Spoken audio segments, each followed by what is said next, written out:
ይስጥልን ውድ ኢትዮ ከረንት የዩቲዩብ ገጽ ተከታዮችና አድማጮች እንደምን አላችሁ? ለዕለቱ የተመራረጡትን አርዕስተ ዜና ወደ እናንተ ይዘን ቀርበናል። በመካከለኛው ምስራቅ የተፈጠረው ጦርነት አድማሱን እያሰፋ መሆኑ ይታወቃል። ነገር ግን በመካከለኛው ምስራቅ ሁለት ወሳኝ መረጃዎች ይዘናል። በዜና ትንታኔያችን አካተናቸዋል። ቆይታችሁ የምትሰሙት ይሆናል። የአሜሪካው ፕሬዝዳንት ዶናልድ ትራምፕ የጦር መርከቦቻችን ተመተዋል አሉ። ኢራን የአሜሪካ የዓለማችን ትልቁ አውሮፕላን ተሸካሚ በ17 አቅጣጫ ጥቃት እንደተፈጸመው ዶናልድ ትራምፕ አስታውቀዋል። በዚህም ጉዳይ ዜና ትንታኔ ያካተናል። ቆይታችሁ የምትሰሙት ይሆናል። በትራምፕ ላይ ግዙፍ ተቃውሞ ተካሄደ። ንግስና አንፈልግም ሲሉ ሰላማዊ ሰልፍ አድርገዋል።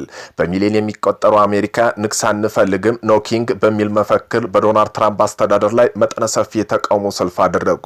በሀገሪቱ ዘመናዊ ታሪክ ግዙፍ ከተባለው አንዱ በሆነው በዚህ ሰልፍ ላይ ኢሚግሬሽን ህጎች፣ በኢራን ጦርነት፣ ሲቪል መብቶች ጥሰት ላይ ተቃውሞ ቀርበዋል። ትራምፕ በበኩላቸው የንግስና ስሜት የለኝም እየሰራ ያለው አሜሪካ ታላቅ ለማድረግ ሲሉ ምላሽ ሰጥተዋል። የአሜሪካ መንግስት በበኩሉ ይህን ያልተጠበቀ ድንገተኛ ሰልፍ ማን እንዳቀነባበረው ምርመራ መጀመሩን አስታውቋል። የሚገኙ ታጣቂዎች በቀይ ባህር በኩል ኢራን ላይ ጥቃት ከተፈጸመ ጦርነት እንደሚቀላቀሉ ዝተዋል። በየመን የሚንቀሳቀሱና በኢራን ይደገፋሉ የሚባሉት እነዚህ ታጣቂ ኃይሎች በጦርነት ተጨማሪ ኃይል ከአሜሪካ እስራኤል ጎን ከተሰለፉ ወይም ቀይ ባህር በኢራን ላይ ጥቃት በመሰንዘር ጥቅም ላይ ከዋለ ጦርነቱ እንደሚገቡ አስጠንቅቀዋል። በዚህም ጉዳይ ዜና ጥንቅራችን አካተናል። የአሜሪካ እጅግ ዘመናዊ ጦር መሳሪያ በኢራን ሚሳኤሎች እየወደሙ ነው ተባለ።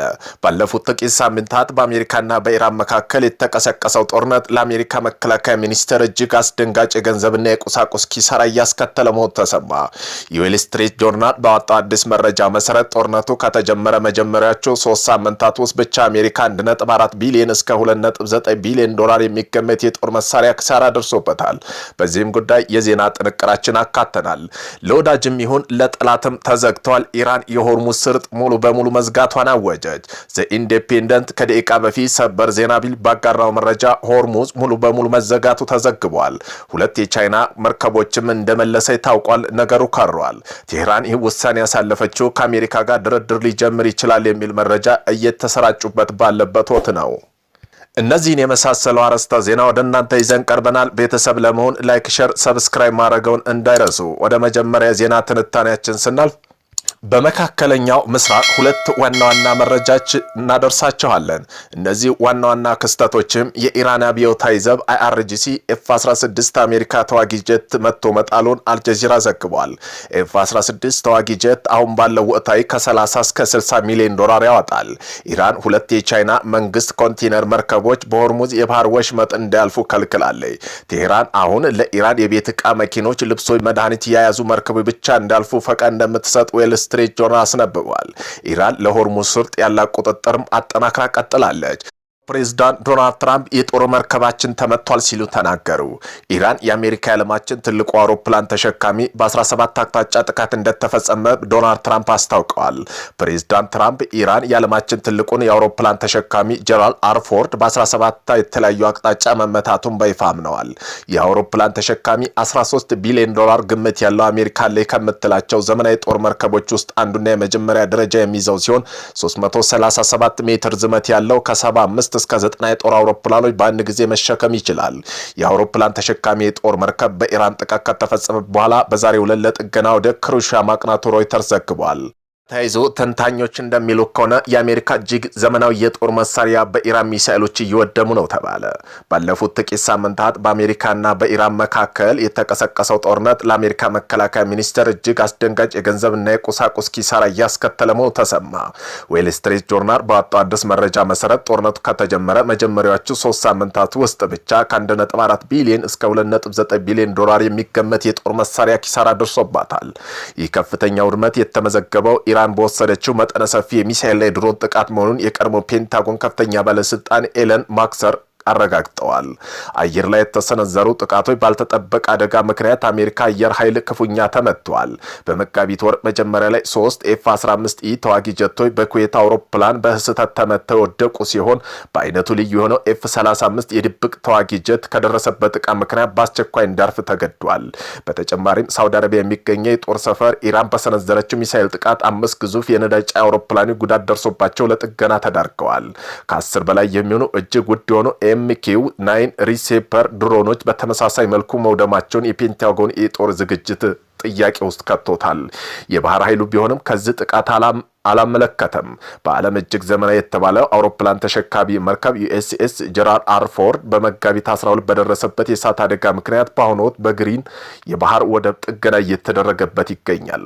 ይህ በእንዲህ እንዳለ ፔንታጎን የወደሙበት ቁሳቁሶች በመተካት $200 ቢሊዮን ተጨማሪ በጀት መጠየቁን ዝግጅት ማጠናቀቁ ታውቋል።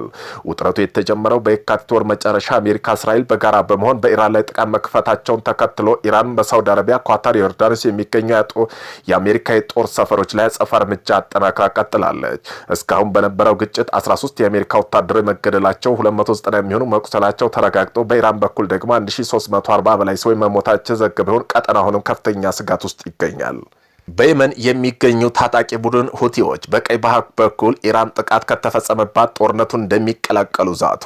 በየመን የሚንቀሳቀሱ በኢራን ይደገፋሉ የሚባሉት የሁቲ ኃይሎች በጦርነቱ ተጨማሪ ሀገራት ከአሜሪካና እስራኤል ጎን ከተሰለፉ ወደ ቀይ ባህር በኢራን ላይ ጥቃት ለመሰንዘር ጥቅም ላይ ከዋሉ ወደ ጦርነት እንደሚገቡ አስጠንቅቀዋል። ወደ ጦርነት በቀጥታ ለመግባት ቃታው ጣታቸው ላይ ነው። ቃታውን እንስበዋለን ብለዋል።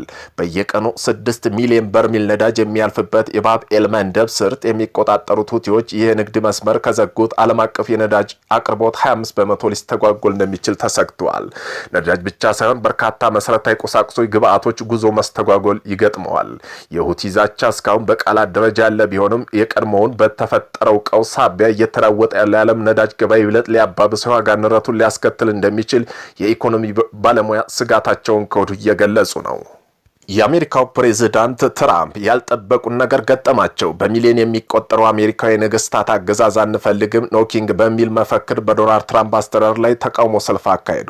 ትራምፕ በበኩላቸው እኔ አሁን ላይ ንጉስ አይደለሁም፣ ስሜትም የለኝም፣ እየሰራ ያለው አሜሪካ ታላቅ ለማድረግ ነው ሲሉ ምላሽ ሰጥተዋል።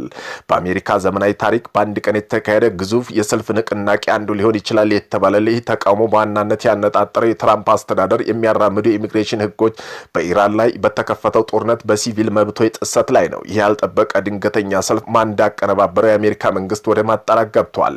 በአሜሪካ ትራምፕ አስተዳደር ላይ አሁንም ንጉስ አንፈልግም በሚሉ መፈክር ትላልቅ ሰልፎች እየተደረጉ ነው። ፕሬዝዳንት ትራምፕ ባለፉት ዓመታት ስልጣን ከያዙ ወደ 3ኛ ጊዜ የተካሄደው የንጉስ አንፈልግም ተቃውሞ በሀገሪቱ ውስጥ በሺህ የሚቆጠሩ ሰዎች የተሳተፉበት የህዝብ ማዕበል የታየበት ሆኗል። አሜሪካና እስራኤል በምዕራብ ኢራን ኩዝስታን ግዛት በምትገኘው ሀፍተገል ከተማ ውስጥ የሚገኝ አንድ ትልቅ የውሃ ምንጭ ላይ ጥቃት መሰንዘራቸው የኢራን ፋርስ የዜና ወኪል አንድ የአካባቢው ደህንነት ባለስልጣን ዘገባ ጠቅሰዋል።